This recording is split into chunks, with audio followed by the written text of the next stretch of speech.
You wrote a book called What Would Google Do? Why did you choose the search engine as an example? What I really wanted to write about was the changes in our world and our economy, which I think are much bigger than a mere financial crisis or recession, much more fundamental. We're passing into a new age, what passes after the industrial age.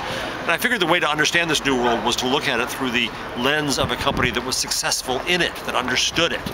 And I couldn't think of a better example than Google, which the Times of London said was the fastest growing company in the history of the world. What would Microsoft do? Microsoft's a tough one because Microsoft was such a leader, but Microsoft is built on control, and that's the old economy. In the old economy, you controlled a scarce asset, and you controlled the press, or you controlled the software.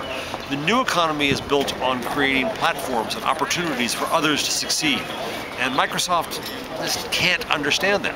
The internet changes that economy in such a fundamental way. Microsoft has tried to, of course, add the internet to what it does. But that's not far enough. For Microsoft or most any company, you really have to understand the fundamental new ways the economy operates.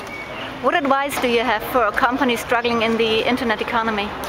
Well, for a company in any economy right now, I think we're all suffering because of the financial crisis. But when we come out of this, and we will, we're going to find an economy that operates in fundamentally different ways. Take a look at Google. It creates platforms and networks that let people succeed. I think that is the architecture we're going to see for growth in the future. Rather than borrowing huge amounts of capital to buy huge companies, those days are probably over for some time to come.